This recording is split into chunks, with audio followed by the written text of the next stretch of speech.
अब तक आपने देखा, ज्ञानी अपने दोस्त की बात में पड़ जाता है और जंगल में जादुई गुफा को खोजने के लिए निकल पड़ता है। पर रात के अंधेरे में उसे अपना दोस्त भी वही जंगल में ही मिलता है और वह दोनों ही लालच से भरी पट्टी अपनी आंखों पर बांधकर अमर बनने की आस में शाही अमृत ढूंढने के लिए निकल पड़ते हैं। रास्ते में उनका सामना एक बहुत बड़े बरगद के पेड़ से होता है जो कि जादुई गुफा की रक्षा कर रहा होता है। आप देखिए आगे। भागो भागो भागो भागो भागो भाई भागो भागो। अरे ज्ञानी भाई भाग भाग भाग भाग हरिया। अरे अरे अरे ज्ञानी भाई भागो भागो भागो। हाँ हरिया भाई भाई भाग भाग भाग, आज तो जान से हाथ ना धोना पड़ जाए। भागते भागते वह दोनों जादुई गुफा से बहुत दूर निकल जाते हैं और थोड़ी दूर भागने के बाद थक हार कर वह एक पेड़ के नीचे आग जलाकर बैठ जाते हैं। अरे अरे भाई ज्ञानी, आज तो बहुत मुश्किल से बच पाए हैं। ऐसा जान का खतरा मैं तो दोबारा नहीं ले सकता भाई। ऐसा करते हैं, सुबह होते ही अपने गांव की तरफ निकल पड़ेंगे। हाँ भाई लाखा, तू सही कह रहा है। क्या करना हमें ऐसे शाही अमृत का, जब जान ही नहीं बच पाएगी तो अमृत का क्या करेंगे भाई। पर एक बात मुझे समझ नहीं आई, जादुई गुफा की रक्षा वह विशाल पेड़ कर रहा है, ऐसा तो तूने मुझे कुछ नहीं बताया था भाई। अरे अरे यार, अगर यह बात मुझे पता होती तो क्या मैं यहाँ मरने के लिए आता भाई। मुझे खुद यह बात नहीं पता थी कि ऐसा कोई विशाल राक्षस के समान पेड़ यहाँ हमें खाने के लिए बैठा है। मुझे पता होता तो मैं कभी इस जंगल में नहीं आता। अब तो मुझे इस जंगल के सभी पेड़ों से डर लग रहा है भाई। कहीं पता नहीं कौन सा पेड़ कहाँ बोल पड़े। हाँ भाई लाखा, चुपचाप रहे, ज़्यादा तेज मत बोल भाई। कहीं उसी की तरह खतरनाक बोलने वाला पेड़ यहाँ ना हो और कहीं वह जग ना जाए। हाँ भाई, चल जल्दी से, अब सो जाते हैं, फिर सुबह होते ही यहाँ से निकल पड़ेंगे। हाँ भाई। ऐसा सोचकर वह दोनों वहीं सो जाते हैं। फिर अगली सुबह। अरे ज्ञानी उठ यार। अरे उठ, सोता ही रहेगा क्या, सुबह हो गई है। अरे लाखा, तू यहाँ क्या कर रहा है।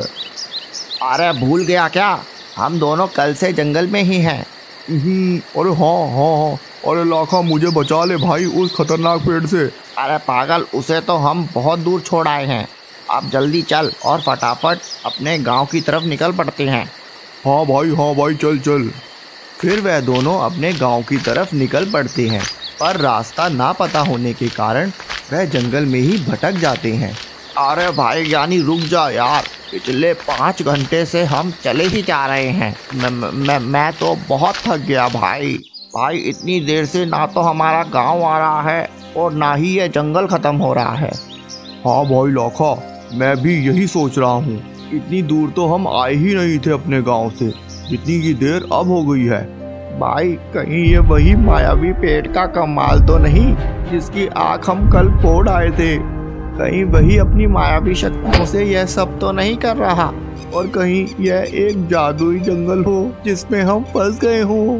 अरे नहीं, अरे शुभ बोल लाखा, ये क्या बोल रहा है तू। नहीं भाई, मुझे लगता है हम दोनों एक ही जगह घूम रहे हैं।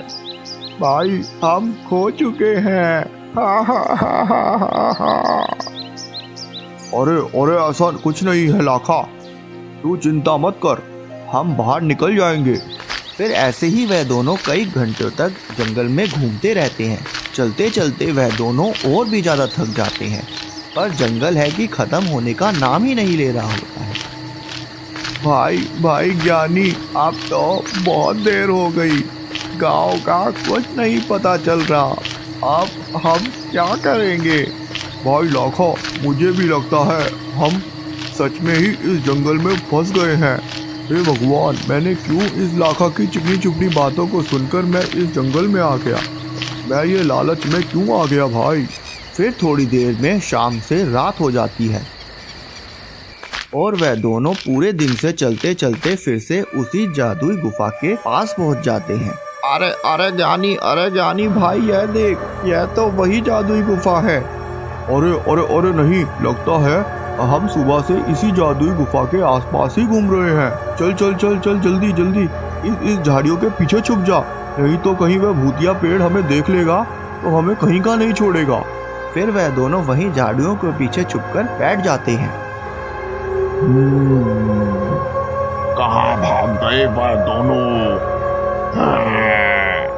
अगर उन दोनों में से एक भी इंसान मेरी गिरफ्त में आ जाता तो मैं उनको छोड़ता नहीं। उन दोनों ने मुझे बहुत परेशान किया है, मेरी एक आंख भी फोड़ डाली। आखिरकार वे दोनों बचकर जाएंगे कहाँ? आना तो उन्हें इसी गुफा में पड़ेगा। आखिरकार इस मायावी जंगल से बाहर निकलने का रास्ता इस गुफा से ही तो है।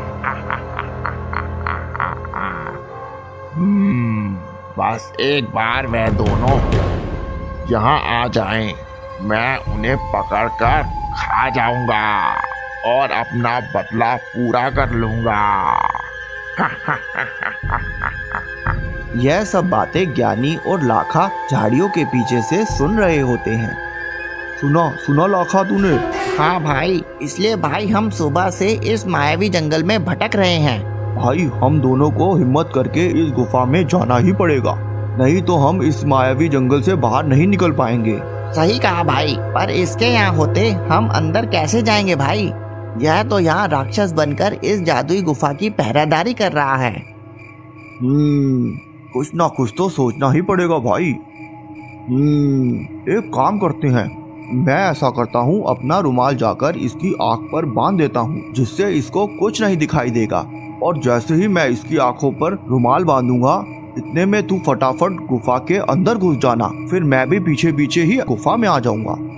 पर ज्ञानी, तू उसकी आंख में रुमाल बांधेगा कैसे? तुझे देखते ही तो वह तुझे मारने को दौड़ेगा यार।